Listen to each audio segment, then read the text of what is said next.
Oi, gente de fé, tudo bom com vocês? O vídeo de hoje eu quis gravar pela situação em que está passando o nosso país. E eu espero que de alguma forma conscientize vocês. O brasileiro precisa aprender a votar. Sim.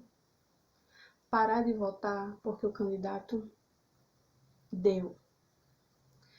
Parar de votar em candidatos que já teve o seu tempo lá atrás, não fez nada e agora está querendo voltar de novo, dizendo que vai fazer algo, sendo que ele já mostrou lá atrás que no tempo que ele ficou, os 4 anos, não fez nada. Porque senão a gente não vai parar de sofrer. A gente tem que aprender a votar. Eu vou dar um exemplo. Que um candidato aqui, em 2016, estava candidato a vereador. E ele já há muitos anos fazia alguma coisa aqui pela comunidade que a gente mora. Só que a gente mora assim, em divisa de uma cidade com outra. Então aqui é bem esquecido, sabe? E ele sempre fazia alguma coisa que queimava uma luz do poste, ele ia lá e conseguia acionar a companhia de energia. Se precisava aterrar, ele conseguia uma caçamba, porque aqui não é asfaltado, então quando chove fica muita lama, então ele botava uma caçamba. E por aí vai. Ele já tinha se candidatado outras vezes e não tinha ganhado. Aí em 2016 ele se candidatou. E por ele fazer essas coisas, eu e meu esposo olhou assim e fez, vamos votar nele? E a gente votou nele. Só que ele nos decepcionou. Por quê? No primeiro mês que ele entrou, a primeira coisa que ele fez foi trocar o seu carro. Ele tinha um carro popular, eu não lembro qual era o modelo, mas sabe, tipo fosse um Ford Ka, um Celta, um Uno, esses bem popularzinhos. E no primeiro mês ele comprou um carro chiquerê, já no primeiro mês. Depois ele sumiu daqui, ninguém mais o via. E o que ele prometia de fazer aqui, e as coisas até que ele fazia antes, não fez mais. Então, a gente deu uma oportunidade para ele. Está se acabando esse ano, os 4 anos dele. Se ele se candidatar de novo, eu vou votar nele. A gente deu uma oportunidade e ele não fez o que ele prometeu e nem continuou fazendo o que ele já fazia. Ou seja, ele entrou por causa disso aqui. Só que infelizmente tem gente que não para pensar nisso. E quando é no ano da eleição, não observa se aquele candidato já ganhou alguma vez e olhar lá atrás e ver, ele fez alguma coisa, eu vou votar nele de novo. Peraí, ele não fez nada, então ele não vai ter meu voto. Não, é só o candidato chegar lá, fulano, vota em mim que eu te dou tanto em dinheiro. Fulano, vota em mim que eu te dou 1 milheiro de tijolo, que eu te dou sei lá o que de cimento, que eu te dou uma cesta básica. E a pessoa vai lá e vota. E no final, todos pagam, todos sofrem. Então vamos analisar bem se aquele candidato que está lá, independente se é vereador, prefeito, governador, senador, o que for, ele está se candidatando a primeira vez. Você até pode dar uma chance a ele. Se ele não fizer nada, se ele ganhar e não fizer nada, não vote mais nele. Porque você já viu, ele já mostrou que não fez nada. Agora, se é a primeira vez, vamos dar uma chance para ver se faz. Né? Porque a gente só vai saber se ele vai fazer alguma coisa quando ele ganhar. Mas se ele já se candidatou 2, 3, 4, já ganhou das outras vezes, nas outras eleições e não fez nada, então não vote, descarte ele. Principalmente se está envolvido em corrupção. Aí não vote de maneira nenhuma. Ok? Vamos parar com essa mania de ele rouba, mas faz. Ele rouba, mas faz. Não, gente, a gente não deve defender isso. Que é a mesma coisa que a gente estivesse defendendo de um bandido roubar o seu carro, mas ele pegasse e lhe desse carona todo dia. Mas ele roubou o seu carro, o carro era seu. Tá entendendo? Do mesmo jeito é um político. Ele tá roubando dinheiro público, seu dinheiro que foi de impostos, que não é para ir pro bolso dele, é para voltar para você. Você paga o seu imposto de IPTU, IPVA, no alimento que você compra na feira, onde for, tem tudo ali imposto. Que é para voltar para a população, que é para a gente ter a pista asfaltada, ter iluminação, ter segurança, ter saúde, ter educação. Então, quando a gente diz ele rouba, mas faz, a gente está apoiando a corrupção. Não vamos defender isso, independente de que político for. Vamos votar consciente. Esse ano, o povo de Pernambuco sofreu com seu governador. Ele já tinha ganhado na outra eleição de 2014 e não fez praticamente nada aqui. Se candidatou de novo, prometendo dar a passagem única de ônibus. Você pagaria só uma passagem e em 2 horas você poderia descer e pegar outro ônibus, ou descer e pegar outro ônibus, e não pagaria outra passagem. Ele não cumpriu. Ele disse que iria dar o 13º a quem recebia o Bolsa Família. Só que isso, o que estava candidato à presidência e que ganhou, também já tinha prometido isso. Ele veio prometer depois. Ou seja, ele veio prometer uma coisa que não era ele que iria cumprir, já iria ser uma coisa federal. Porque quando o do presidente disse que iria fazer isso, iria valer para o Brasil todo. Então ele se aproveitou do outro para poder ganhar. E ganhou. E a gente sofreu mais uma vez. E nesse ano de 2020 foi que a gente sofreu mais ainda. Com essa pandemia que assolou no mundo todo, muitos se aproveitaram para roubar. E eu vi cidadãos de bem sendo tratados como bandidos. Agora me diga, como é que um político diz que está preocupado com a população de não pegar essa doença, diz fique em casa, não saia, fechou escola, fechou comércio e tudo. Ah, mas ele estava preocupado com a população. Será que estava preocupado? Porque no mesmo tempo em que dizia fique em casa e fechou o comércio, eles soltaram bandidos, alegando de que lá na prisão os bandidos poderiam ser contaminados. Mas como?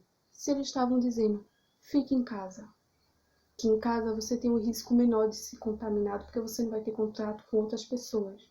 Mas ao mesmo tempo alegando de que o bandido lá na prisão, que estava lá, no cantinho dele, ele só seria contaminado se recebesse as visitas. Era só proibir as visitas, já que estava conscientizando todo mundo ficar em casa. Mas não, alegaram de que os bandidos lá na prisão poderiam se contaminar e liberaram. E aí? Será que os políticos que fizeram isso estavam realmente preocupados com a população de ser contaminada? E quem saía durante esse período proibiram até de ir à praia. Proibiram até de ir à praia. Você não podia ir para a praia. Às vezes só estava uma pessoa lá na praia, não tinha mais ninguém. Estava às vezes até de máscara. Mas os policiais iam lá e prendiam. Diziam que estava desobedecendo a ordem do governante. E por que liberaram os bandidos? Outra coisa, alegaram dizendo que quando você sentisse os indícios do sintoma, isso eu estou falando do meu estado, ok? Eu estou falando do meu estado. Alegaram que quando você sentisse o início dos sintomas do Covid, não procurasse uma unidade de saúde, se tratasse em casa. Só procurasse quando já tivesse sem conseguir respirar, ou com uma febre acima de 39 graus. E por que o governador, no início do sintoma, conseguiu fazer o exame? E por que o governador, no início dos sintomas do Covid, começou o tratamento? Enquanto muitos, no início do sintoma, não teve atendimento e morreram. Se vale para a população, por que não valia lá para o governador também? Eu perdi um conhecido. Um conhecido meu do meu esposo, que o filho dele toca na orquestra junto com a gente. Ele tinha problema de tireoide.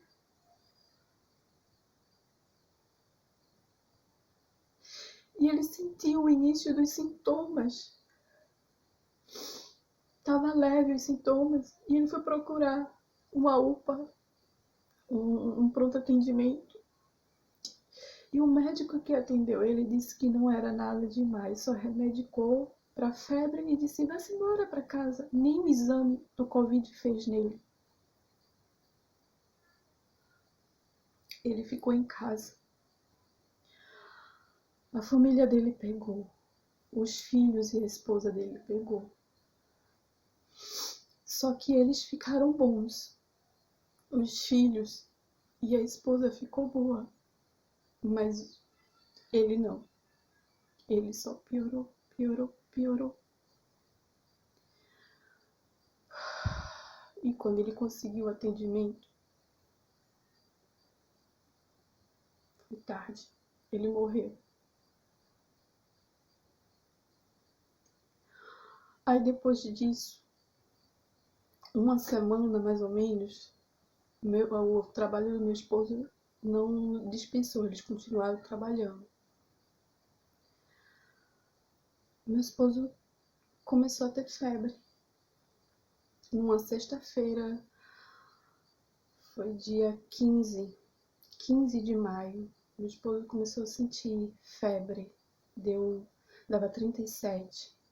Ele tinha sentido na quinta um pouquinho, e quando chega lá no trabalho, eles têm aquele termômetro, aí media, aí deu um pouquinho alterado, quando foi na sexta de novo. E na sexta ele estava sentindo dores no corpo. E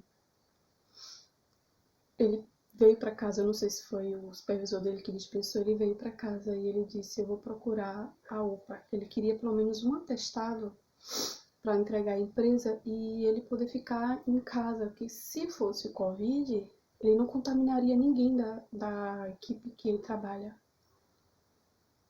Ele chegou em casa, deixou as coisas dele e foi procurar a UPA. E a UPA disse: não tá tendo atendimento aqui. A gente só atende quando já chega grave.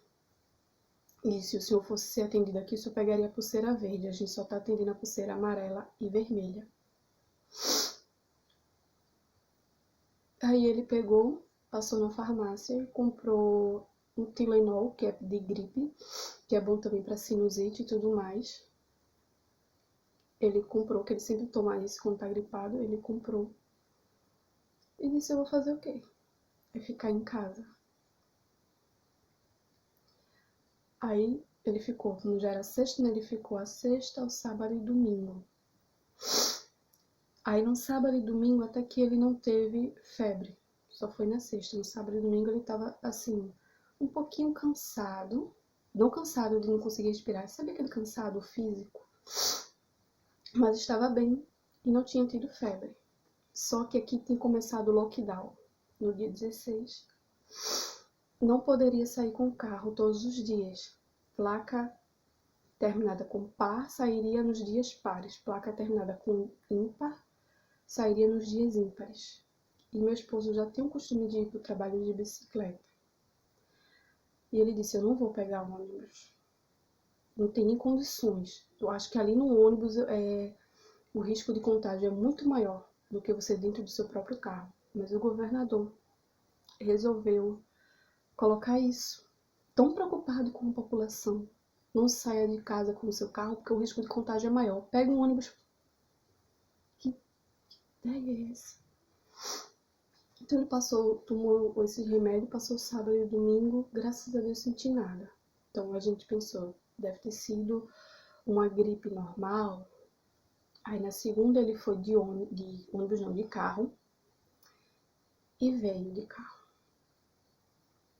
Quando foi na terça era dia ímpar. Então ele precisou ir de bicicleta. Só que ele pegou chuva.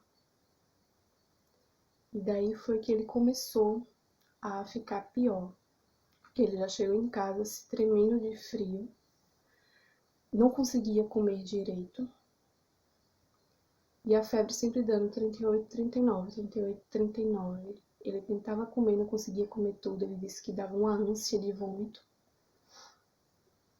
Chegava, comia um tiquinho, tomava banho e já ia dormir, e tomava esse remédio. Quando foi na quarta, ele disse que já não estava sentindo mais gosto de nada e nem cheiro. E eu preocupada, só me via na cabeça esse conhecido da gente. E eu, meu Deus, não deixa meu marido morrer. E ele ficou a quarta, quinta e a sexta assim. Ele chegava em casa, se tremia de febre, tomava um banho quente, tentava comer, comia um pouquinho e cama. Era assim.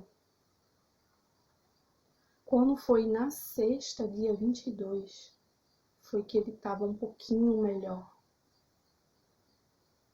Ele chegou, conseguiu comer, só que ele dizia que quando dava assim, cheio, ele não conseguia botar mais nada, porque já dava vontade de vomitar. Mas ele não teve mais febre e nem ficou aquilo sentindo muito frio, como ele estava sentindo. E quando foi no domingo, dia 24, ele disse que, tô sentindo um pouquinho o cheiro das coisas. Então, ele pegou leve, o sintoma leve, graças a Deus. Acredito que foi proteção de Deus. Porque se ele tivesse pelo menos tido um diagnóstico de um médico e pego um atestado, ele poderia ter ficado em casa e não teria passado, acho que tanto por tudo isso, porque ele estava pegando chuva, já que não podia sair de carro todo dia. Aí, graças a Deus, ele ficou bom, hoje está bem melhor. Aí eu pergunto, eu vou votar de novo nesse governador? E nem quem ele indicar. Faça essa mesma análise, você. E depois que meu esposo pegou, né, teve isso tudo, o governador engraçado que defende tanto o isolamento, e ele disse que não estava saindo,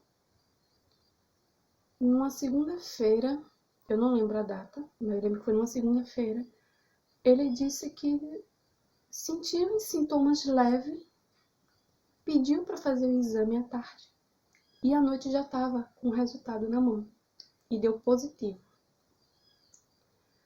Aí como é que você vai procurar um hospital ou uma UPA? Eu sei que eles estavam lá recebendo ordem, ok? Mas como é que o governador, o prefeito, sei lá quem for, está dizendo não procure no início dos sintomas. Procure só se você tiver mais grave sintoma para não superlotar o hospital. Mas ele próprio, quando sentiu no início dos sintomas, procurou. E conseguiu fazer o exame. Porque muita gente no início dos sintomas ia, ou não conseguiu atendimento, às vezes conseguia, mas não se fazia o exame para confirmar se estava ou não. E como é que o governador conseguiu? Ou seja, os testes, os aparelhos, é só para eles? Com o dinheiro da gente, com o dinheiro dos impostos da gente? Mas só serve para eles? Para a gente não, a gente pode morrer? Porque ele no início dos sintomas procurou ajuda, fez o exame e recebeu o resultado no mesmo dia. Enquanto muitos estavam sentindo sintomas, procuravam, nem atendimento tinham, diziam que só estavam se atendendo quando já estava com, sabe, aquela dificuldade de respirar ou tendo febre quase com 40 graus. E detalhe, quando meu esposo procurou a UPA estava vazia. Não estava cheia, estava vazia. Então, eu espero que quando for as próximas eleições, seja se for para prefeito ou presidente, vamos parar para pensar, vamos analisar cada candidato, vamos procurar o passado dele e ver o que ele fez, se ele já ganhou alguma vez no passado, o que ele fez quando ele ganhou, se ele nunca ganhou, mas como é que ele é, o histórico dele? Ele é envolvido com coisas erradas? ou é uma pessoa, não, ele é uma pessoa que quer trabalhar para o povo, porque a gente sabe que tem políticos bons e tem políticos ruins. A gente tem que aprender a tirar esses políticos ruins, não deixar mais eles lá. E lembrar que são eles que criam as leis que às vezes acaba beneficiando a gente, mas às vezes acaba prejudicando a gente. Então vamos aprender a votar direito. Não votar porque ele prometeu isso aqui, mas votar sabendo que ele vai trabalhar para todo mundo, que todo mundo vai ser beneficiado com isso. Ok? Esse é o vídeo de hoje e até a próxima.